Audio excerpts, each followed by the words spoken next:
April 1945, south of Okinawa. The water below is dull and metallic, kicking up thin spray that blurs past the wings. The engine in front of him is steady, a clean radial hum that feels like control. He keeps his left hand resting on the throttle, not gripping, just in contact, ritual calm. Breath in for 4 counts, hold 1 out for 4. His eyes stay forward, locked down the nose. The horizon is a dirty grey band. Far ahead, just a smear at first, the American ships. He tells himself what he has been telling everyone since the bomb was bolted under his fuselage: one clean strike is enough. One hit into a fat American carrier deck, and the war is not lost. One pilot, one blow, one ship burning. Precision still matters. He repeats his oath inside his own skull: to keep the blade sharp, I will not waste my life. He is 20 seconds out from the point where he must climb, expose himself, and drop. He believes he still owns those 20 seconds. Then the sky in front of him blooms. Not tracer lines, not guessing, bursts from panicked gunners. White airbursts just appear in empty air ahead of his propeller, sudden spheres of light and torn metal and pressure. They are not waiting over the ship. They are already hanging out in the approach lane thrown into his path before he even commits to the dive. The first one goes off high to his right, and the cockpit slams with a single violent crack that doesn't sound like gunfire. It sounds like the air itself exploded. The stick vibrates under his glove. His ears ring. He tastes burned cordite through the mask. The calm engine note that was anchoring his nerves is suddenly drowned in a filthy tearing roar that keeps punching in waves. 15 seconds to target, 15 seconds to live. The math arrives like a knife. Those two numbers may not both exist. His breathing fractures. It's no longer that trained 4 count, smooth and controlled. It's drag, suck, gasp through the mask chest, working hard, heartbeat hammering up into his throat. Sweat flashes into his eyes, and he has to blink hard to keep the view. He tries to lock back onto the original promise, hit the carrier, hit something that matters, but he can't even pick the carrier silhouette anymore. The lead destroyers out in front, lean and fast and ugly, are already throwing this invisible cage around him. The approach zone he was taught to think of as my window has turned into the kill zone. Out there on one of those picket destroyers, men he cannot see are working him like a procedure. Set fuse, track him in, keep feeding the mount, Russo says, not shouting, just speaking like a checklist, while Green calls out bearing altitude, band closure rate. No speeches about honor, no talk of noble death. Just keep the gun hot, keep the sky lethal, don't let him have 10 more seconds, and in that moment he feels it, his oath, colliding with their system. He promised, I will not waste my life. They are answering without emotion, you do not get to choose that. Before dawn, they brought him to the aircraft. The concrete under his boots was cold and faintly damp, the revetment lit by low lamps that threw long shadows across metal. Shapes moved around the fuselage like attendants at a rite. No laughter, no chatter, no casual hands. Sato stood with his gloves tucked under his belt cap low, watching the armourers jack the bomb into place beneath the centerline. The weapon looked oversized under that narrow fuselage, like something ripped off a heavier machine and forced to hang under this one fragile airframe. Every motion had ceremony. Safety pins passed palm to palm. Wrenches tightened with both hands, not wrists. Safety wire twisted and folded down in neat angles. Fresh ink brushed in kanji on the casing. Nothing about this felt improvised. It felt devotional. It felt like proof. Sato did not raise his voice. He didn't have to. You are not just striking a ship, he said. You are striking the story they tell about themselves. The line came out flat, matter of fact, like doctrine, like physics. One carrier burning and they have to step back. One carrier burning and they speak to us differently. One pilot can still do that. One impact is still enough. He was not giving hope. He was stating national math. The way he said it wrapped tactics and sanctity together so tightly that they sounded like the same thing. That was the belief structure. That was the last clean rule: precision can still force history to move. Kaito took that in the way a body takes in heat unconsciously, fully, with the sense that to deny it would be disloyal. Chief Watanabe slid out from under the belly of the aircraft, hands black to the wrist in oil and grit. His face looked older than it had the night before. He had been awake for hours, working organs out of dead airframes to keep this one alive. You could see the tremor in his thumb when he tried to wipe sweat off his brow. He reached up and knocked his knuckles gently against the bomb shackle, not checking it, blessing it. "Release is smooth," he said softly. "She'll let go clean the moment you nose down." That mattered. Your death meant nothing if the bomb hung and failed to drop. There is no honor in jamming. Everyone understood that without speaking. They had siphoned fuel from drums that were supposed to stay sealed. They had stolen the last decent plugs off an engine that would never fly again. They had counted and recounted ammunition that didn't really exist in inventory anymore. They had dug into the bones of a starving force and built one more flying promise. Pilot, warhead, machine, nation, all rolled down into a single narrow nose pointed at the Americans. The idea, the core promise, was simple and clean. One flawless strike can still redirect the war. You could feel a country's exhaustion pooling under the wings. Precision as salvation. Now hold that image in one hand. In the other hand, put the destroyer. Russo is awake on deck not because of any ritual, but because his watch rotation says his team is on the mount. There's no speech. There's no incense sentiment. The air smells like salt old paint and burned powder haze. Russo's eyes are red and gritty. His head is bare. His voice is steady. The 5-inch mount beside him is alive in an ugly, efficient way. Martinez is feeding shells into it like a factory worker feeding a press shoulders burning shirt already soaked through, hands blackened. He's not thinking about glory. He's thinking about tempo. Up he snaps, and the next man hands him another round without breaking rhythm. Green is in the director headset, sealed, watching the sweep, talking in numbers. Low incoming angels, 2, high speed bearing 087 mark. There is no reverence in the tone. It is procedural. It is throughput control. Here is the part that feels like betrayal from the other side of the ocean. The shell Martinez is slamming into the breach is not the old dumb timed flak. Nobody spun a ring and guessed when it would go off. The nose holds a miniature radio set. When that round leaves the barrel and cuts through air, it's listening, pulsing, measuring the echo, and when it senses metal mass inside a lethal bubble, it arms and detonates right there in space. The gun crew does not have to hit Kaito. They only have to put enough of these thinking shells into the volume of sky he is about to pass through. The shell will finish the math. The air around him will become the weapon. In Kaito's training, the danger spike was supposed to come at the very end in the final dive. You ran in low, riding the surface wake, almost licking your tail using the chop to break silhouettes. You jinked shallow. You denied the American gun crews a clean track. You forced them to panic and overshoot. You accepted that the last 5 seconds of your life would be fire and metal and terror, and you made peace with that because those last 5 seconds still meant impact. Your body can carry terror for 5 seconds if meaning waits at the end. But over Okinawa the rhythm is wrong. The sky is detonating early. The first bursts are not at 2 seconds out. They are at 20. They are not blooming over the ship. They are hanging in the transit lane.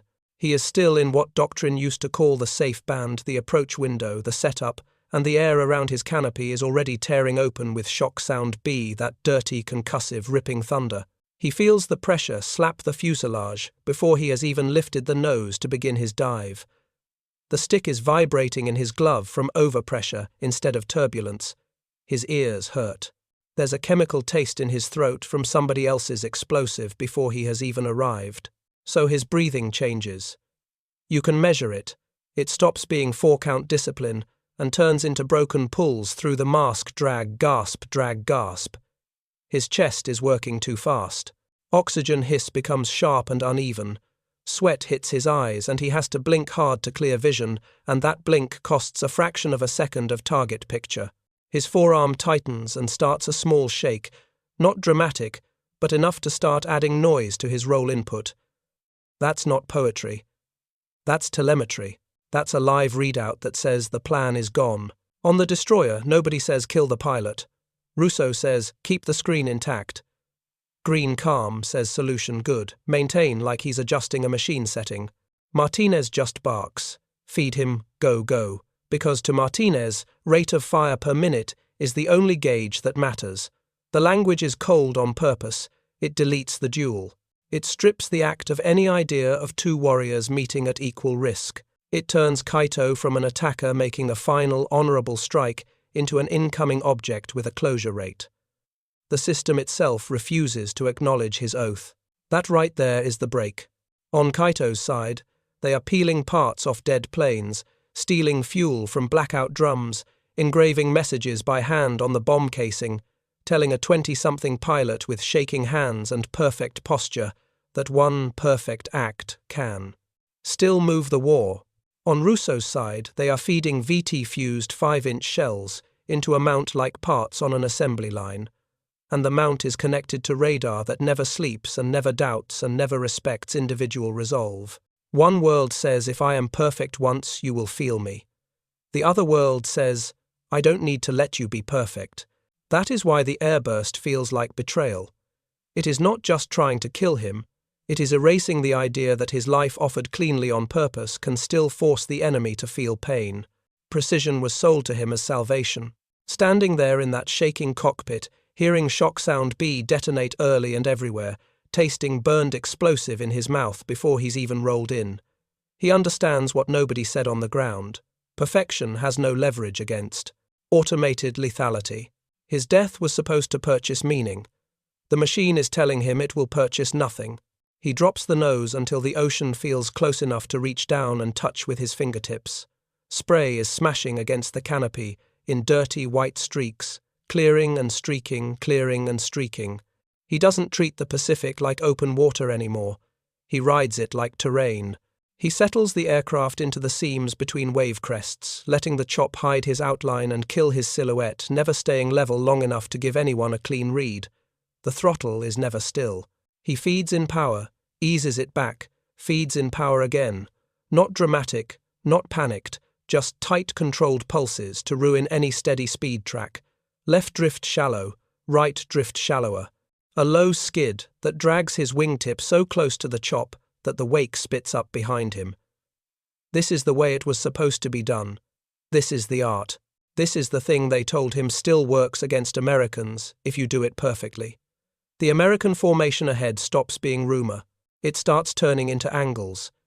He can see the forward destroyers now lean fast, ugly, holding a picket line in front of something fatter and slower behind them. That heavier shape in the back is still the promise. That flat deck is the altar his life is supposed to land on. That is the place he swore he'd hit. He exhales into the mask and tastes rubber and hot oil. The bomb slung under his fuselage drags at the whole airframe like a verdict waiting to be spoken. 20 seconds, he tells himself. 20 seconds, and I climb and I strike, and they will feel me. Then the sky breaks wrong. A white burst goes off ahead of his nose, and high not at him in front of him, and the cockpit doesn't hear gunfire. It feels impact. Air slams the canopy like a door hitting him in the face. His hands snap a correction before his mind can form the thought. A second burst flashes off his port wingtip fast enough that he actually sees metal shrapnel arc outward in a glittering fan. A third burst hangs high and aft right in the lane where instinct says, roll up, get out, reset. It's instant, it's patterned. That's the part his nerves feel first. They're not trying to follow him, they're already around him. The control stick starts buzzing in his hand, not from stall, not from turbulence, but from raw pressure waves punching the airframe. The right wingtip hops, and the plane rolls a few ugly degrees off level, and that wobble, that tiny, almost invisible wobble, hits him like shame. Wobble means drag. Drag means time. Time means more bursts. He fights it with a micro-roll correction, something his muscles have done 1,000 times, but the input comes late and wide. That delay didn't exist a minute ago. That delay is new. That delay is dangerous. He realizes fully that he's not outflying a man with a trigger. There is no gunner up there struggling to keep up with him. The air around him is already lethal in 3 dimensions, forward a beam above. Shells are not being fired at where he is. They're bursting where he's about to be. The kill zone is walking toward him in steps, sealing in front of his nose and along his escape routes before he even commits to the final climb. The concussion keeps smashing through the canopy. It doesn't sound like shipboard guns. It sounds like the sky being ripped open right beside him. The important part is where it's happening. It isn't over the ship. It isn't at the last instant in the dive where they told him danger spikes and you either earn glory or die. It's here, in what doctrine said was still approach, still setup, still yours. The path in is already the kill field. His vision tightens to a tunnel. Everything outside the nose smears to grey and glare and spray. Only the cone straight forward is sharp now. His breathing breaks apart. The calm 4-count he used to sit on his nerves is gone. Now it's pull air, dump air, pull air, dump air, ragged and uneven. The mask chatters against his face because his chest is hauling too fast. He can hear his own breath over the engine. He can feel his pulse hammering up into his throat like it's trying to climb above the blast line. Sweat slides into his right eye. He has to blink hard to clear it. That blink steals a fraction of a second of sight picture, and in that fraction he feels naked. Fine control starts to fall apart in his hands. It isn't movie panic, it's muscle betrayal. His forearm tightens and starts to tremble from the shock thumping through the fuselage. His wrist tries to lock but slips a hair anyway. Each correction comes a hair too late, a hair too sloppy. That's not fear in words. That's the physical shape of his belief breaking down. A breath away on the destroyer, nobody is watching him like an opponent. Green sits in the director with a headset clamped over his ears. Eyes on the sweep voice steady and almost bored. Low contact. Speed constant. Adjust fuse. Maintain bracket. He could be reading out fuel pressure checks. Russo stands on deck jaw set, watching arcs instead of faces. His job is not to outfight an attacker. His job is to make sure his guns never stop shaping that 3-dimensional cage. Martinez is already hammering another 5-inch round into the breech shoulders, burning arms black and raw with powder grime. Up he barks, and another shell moves down the line like factory stock. The mount spits fire again, and another proximity-fused round goes out, not to duel the pilot, not to match nerve to nerve, but to salt the air ahead of him with metal before he can occupy that space. They are not fighting him. They are feeding a system designed to erase him. Back over the water he knifes left, drops 2 meters, feathers, power snaps, shallow right noses, upper breath, noses back down. It's perfect work. It's exactly what he was drilled to do to break human aim. But human aim isn't the bottleneck. The bursts keep arriving, not behind him, not even on him, but slightly ahead of his nose, like the sky is being armed in slices, and he's flying straight into pre-lit charges. Every adjustment he makes, the pattern is just there waiting. That is the moment the lie dies. His entire training was built on one number: give me 20 more seconds. 20 more seconds and I climb. 20 more seconds and I hit. 20 more seconds, and I become proof that one man can still hurt a fleet. But 20 seconds ahead is exactly where the air is exploding hardest. 20 seconds ahead isn't impact range. 20 seconds ahead is you're already dead, you just haven't felt it yet. What hits him now isn't the fear of dying. He made peace with dying on the runway when they bolted the bomb under him and bowed. What hits him now is colder, smaller, meaner. I might die out here in open water, torn apart by invisible bursts, and they won't even notice I tried. The worst outcome is not death. The worst outcome is being erased before you can make them feel you existed. He slams the throttle forward, and the engine howls, and the whole airframe shudders. The nose wavers. Another blast goes off his left wing, and the cockpit jumps like someone kicked it. His jaw locks until his teeth ache. He's still pressing in because forward is the only direction left, but the meaning under that forward motion has already changed. A minute ago, it was I will reach you. Now it's smaller, desperate, stripped down to bone, just let me touch something before you erase me. The sky doesn't warn him. It just detonates. 3 bursts go off so close together that they feel like one hit. White fire snaps open above the canopy, then off his right, then forward and low, and pressure slams into the cockpit like a physical blow. His teeth click together. His jaw rings. Light blanks his vision for a heartbeat and swims back in with a pulse. Shards of metal streak past the glass like a handful of nails thrown across his face. The stick bucks in his hand, savage and alive, and for a half second he thinks the wing has torn clean off. He snatches at control in a frantic, ugly grab that is nothing like what they trained. Not graceful, not controlled, not proud. Ahead of him, behind the picket line, the carrier is still there, wide and dark and heavy, the floating shape that every promise has pointed at. That's the altar. That's the reason he took off. That's what he swore to hit. You break through the destroyer screen, you climb in full view, you offer your body and your engine and your bomb in one act, and in that act, you make the enemy feel you. That is the version he saluted. That is the version Sato said out loud. That is the version he repeated to himself like prayer, and right now he knows he will never reach it. Not maybe, not if I'm unlucky. Never. The air in front of his nose is already exploding in sheets. The bursts aren't guarding the carrier, they're harvesting him out here in the approach lane before he even has line of sight to the deck. He isn't being stopped at the door. He's being erased in the hallway. Another set of blasts rips under his left wing and just ahead of the prop arc. The shock punches him so hard his chin slams the top of his mask and a grunt tears out of his throat without permission. His next inhale isn't controlled. It's a rip, a drowning pull. The mask sucks tight against his face as he drags air in raw and fast, and when he forces air back out, it's not steady, it's a shove. His pulse is no longer elevated combat rhythm, it's chaotic impact rhythm, stamping the inside of his throat like it's trying to claw its way higher in his body and away from where the metal is flying. He doesn't get time to debate. Instinct cuts in hard where doctrine was supposed to live. His right hand wrenches the stick over, and he yanks the nose toward the closer destroyer. Not the carrier, not the sacred target, not the thing that matters, but the nearest thing he might actually be able to hit while still alive in 5 seconds. It's not elegant, it's not ceremonial, it's survival. And the second he makes that turn, shame lands. Because that turn is a confession. His oath was simple: I will not waste my life. Under the doctrine, not wasting had a definition. It meant hit something worthy, die with honor, carve damage into them so deep they're forced to feel it. Your death has to leave a mark. That's the bargain they handed him. One man, one strike, one ship, one change in the story of the war. But the instant he rips off the carrier and angles for the picket ship, the meaning mutates. Not wasting my life stops meaning strike the heart. It starts meaning don't get torn into pink spray over open water without touching anything at all. He feels it in his body, not in words. Breathing collapses into hard, ugly gasps.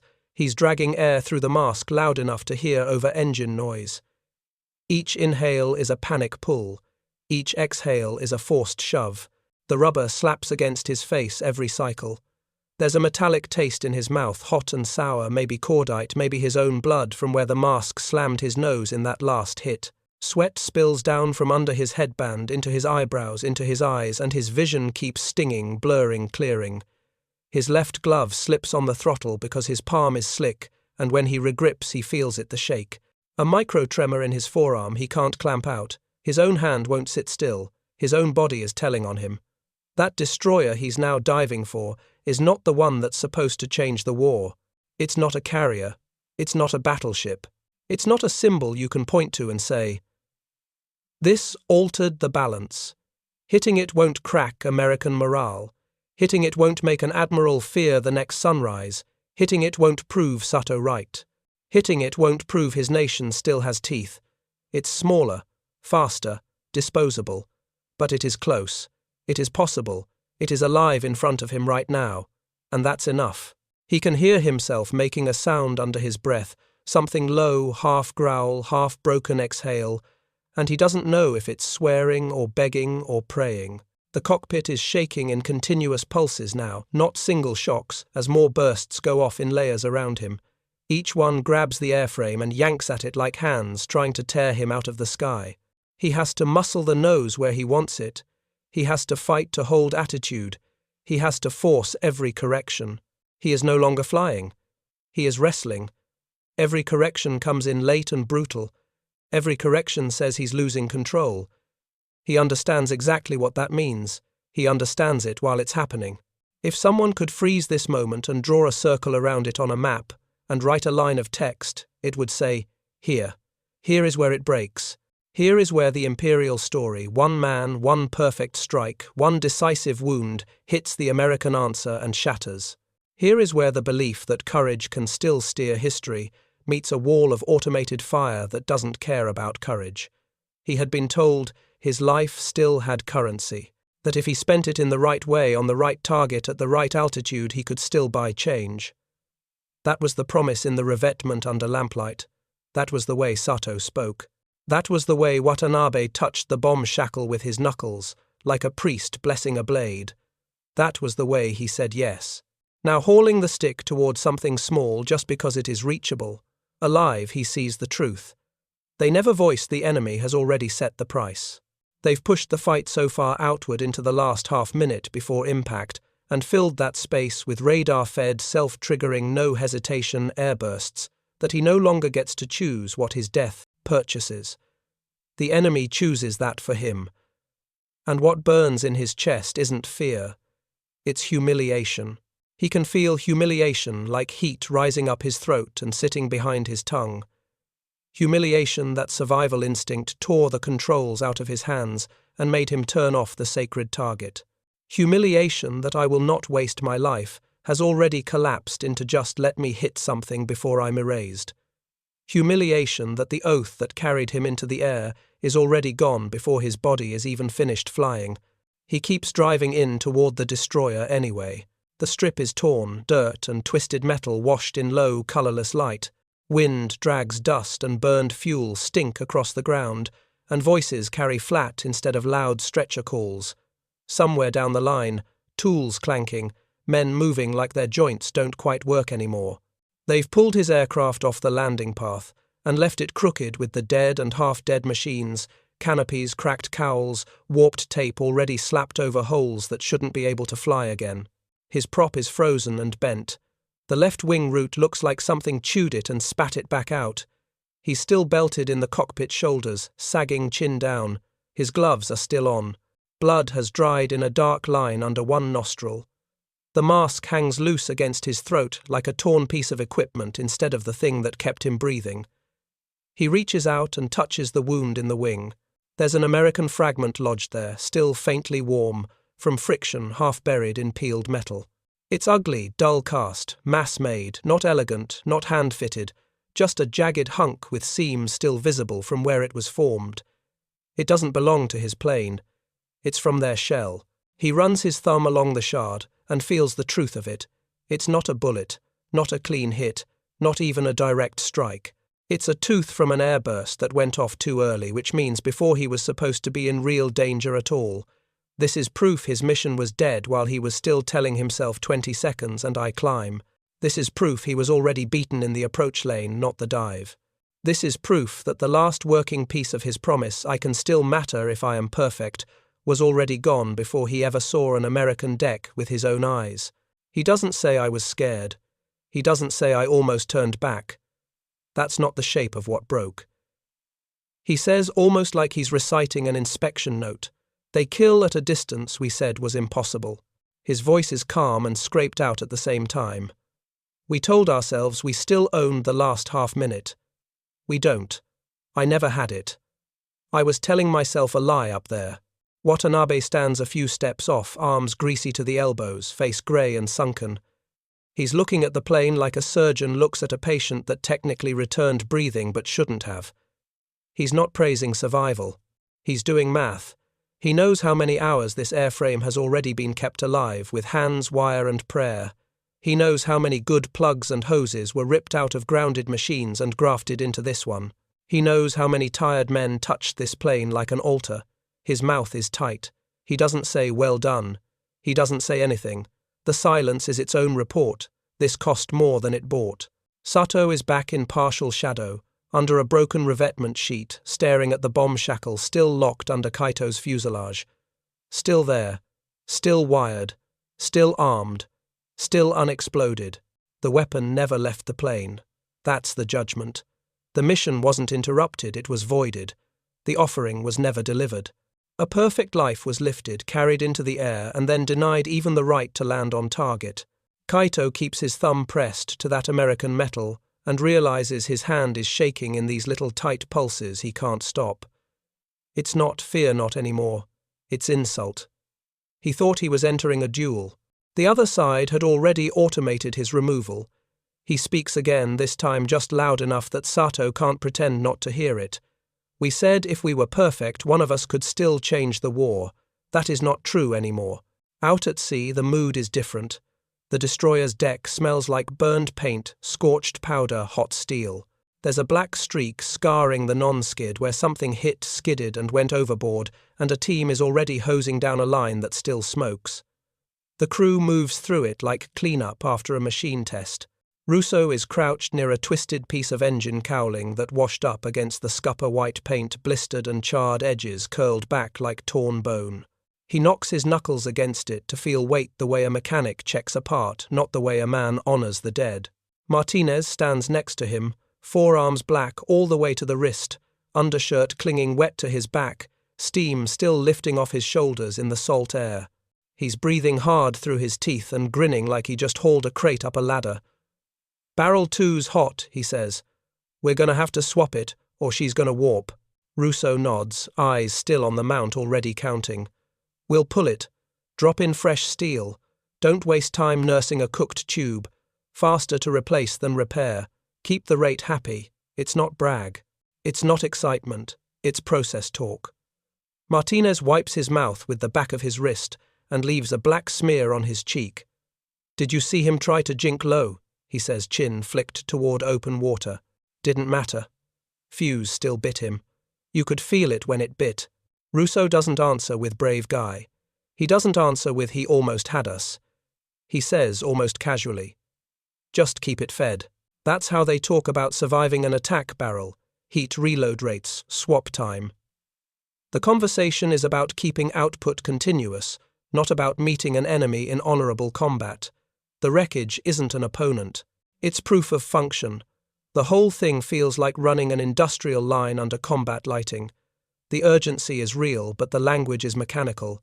The attack is not a duel to them. It's an event in a schedule. Back on the strip, Kaito stares at the fragment in his wing. Up close, it's even uglier. No elegance, no polish, no pride in shape. Just a piece of something poured fast, hardened fast, and thrown in bulk. That's what reached into the last seconds of his approach and tore his mission apart before his mission even began. That ugliness did it. That ugliness, not his own nerves, not his own flaws, not his own mistakes, murdered the story he took off with. He finally says quieter, "Now I wasn't stopped. I was denied." He's not looking at anyone when he says it. He's looking at the torn metal. "Before I began." And then, after a beat, almost like he's finishing a line in a logbook, "We said we could still trade ourselves for a ship. We can't. They don't trade. They just remove." That is the final tally, and it's not dramatic. It's accounting. A whole nation poured fuel, labor, prayer, identity, last good parts, last good blood, into one more human-guided strike. And the American answer was a system that treated that sacrifice as just another incoming object with a closure. Rate. His role was supposed to be decisive. Their answer was to make his role irrelevant. What hurts isn't that he almost died. He agreed to die before he even left the ground. What hurts is the waste. The humiliation of discovering that the thing he was told still mattered. One perfect act, one meaningful death, one final cut into the enemy's flesh, has already been priced down to zero by a machine that doesn't even hate him. With his thumb still on that jagged American shard, he understands it completely. His death was never going to be a blow. He sits in the dead aircraft like a man already half gone, and the feeling in his throat isn't fear of dying. Dying was signed for before he even lifted off. The thing that's cold now, sitting low and heavy in the chest instead of spiking, is worse the fear of dying and leaving nothing. No smoke column, no burning flight deck, no panic call on an American channel, not even a dent. Just spray on the surface of open water and his name becoming a number in someone else's log. He understands it cleanly. Now, the Americans didn't just try to kill him. They killed the possibility that his death would matter. That's the part no one said out loud in the briefing. That was the real weapon. He had believed fully, without negotiation, that a single pilot could still force the enemy to feel him. One perfect run, one body willingly spent at the right instant, one strike into a ship they could not afford to lose. That was the faith bolted to his fuselage along with the bomb. But out there in the last half-minute, before he could even see American deck plating the sky ahead of him, was already pre-armed. Radar had found him. Fire control was talking in numbers. Self-detonating shells were bursting at range by themselves. The Americans never had to meet his courage at all. They didn't fight him. They deleted the use of courage. That's when his oath actually cracked. Not when the first burst punched the canopy. Not when his wings shuddered. It cracked the moment his hands wrenched off the carrier and dragged the nose toward the closer destroyer, because in that instant his mission changed. He stopped thinking, I am going to change the war. He started thinking, just let me hit anything before I disappear. That shift from, I am decisive, to just let me touch them before you erase me, that's the break. He can feel it sitting there like heat under his tongue. That is the moment his country's story dies inside his own body. Now pull back and look at it from above. What happened in those seconds off Okinawa isn't just good gunnery. The fuse in those 5-inch shells is more than hardware. It's policy. It's the blueprint of how the Americans are finishing the war. Detect early. Throw mass. Let electronics handle the closing distance. Let industry keep feeding the barrels. Strip the last 200 meters of combat of any moment where a single attacker can force a shared risk. When you do that, you don't just stop the strike, you erase the attacker's ability to become legend. The old bargain was simple, one life for one ship. The new bargain is industrial. Push destroyers far out as a radar picket wall. Track every approach in numbers, not in panic. Flood the final 20 or 30 seconds of an inbound run with shells that don't have to hit. They only have to get close and think for themselves. Do it not once, but in layers. Then reload, swap barrels, cycle loaders, and repeat the pattern for the next man. It's not about bravery. It's about maintaining a constant rate. That constant rate can be said as a number, a single U.S. Destroyer on picket duty can throw up a radar-directed curtain of proximity-fused 5-inch fire over the last half minute of a kamikaze run, not as a desperate last act but as standard behavior, and then have that same mount-rearmed overheated barrel replaced loaders rotated and ready to go again within minutes. Minutes, not hours. That means the defense resets faster than the attackers can be generated. That's the war now. Resource per unit time. Even sitting there bleeding through his nose, thumb still pressed against a shard of American metal lodged in his own wing hand, still shaking in hard little pulses, he can't stop. He can see it. His courage is single use. Their cycle isn't. And that's the cold truth. The most dangerous thing the Americans brought into 1945 wasn't just a smarter fuse. It was a system built to erase the last human lever. It took the last part of the war that still felt personal, one pilot forcing himself through fire to strike a ship, and turned it into something a machine cancels on contact. Courage can strike a ship once. Automation strikes every time. By 1945 off Okinawa, automation was already waiting in the air.